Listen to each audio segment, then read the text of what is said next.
மதுரை கொடிமங்கலத்தைச் சேர்ந்த விவசாய குடும்பத்து இளைஞர் செல்வப்பிரபு சர்வதேச தடகள களத்தில் இந்தியாவின் பெருமையாக உருவெடுத்துள்ளார். உலக சாம்பியன்ஷிப்பில் வெள்ளி, காமன்வெல்த் சாதனைகள் என முத்திரை பதித்து வரும் இவர் தற்போது அமெரிக்காவின் கேன்சஸ் பல்கலைக்கழகத்தில் பயின்று கொண்டே தொடர் வெற்றிகளை குவித்து வருகிறது. இதுகுறித்து அவர் தந்தை மற்றும் சகோதரர் கூறியுள்ளதையும் தற்போது பார்க்கலாம்.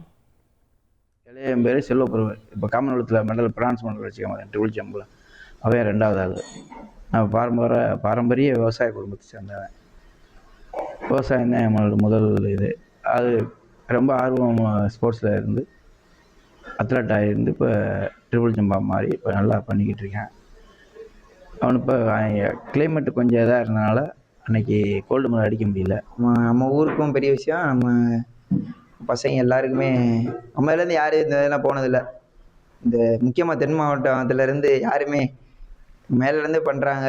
சென்னையில் போய் ஃபெசிலிட்டிலாம் இருக்குது. இந்த ஊரில் அப்படி இல்லைல்ல, பண்ணுறது பெரிய விஷயம். இனி செல்லும் இடமெல்லாம் செய்தி. தந்தை டிவியின் வாட்ஸ்அப் சேனலை ஃபாலோ பண்ணினா செல்ல இருக்கும் இடமெல்லாம் செய்தி. இதோ QR கோட் இப்பவே ஸ்கேன் பண்ணுங்க, ஃபாலோ பண்ணுங்க.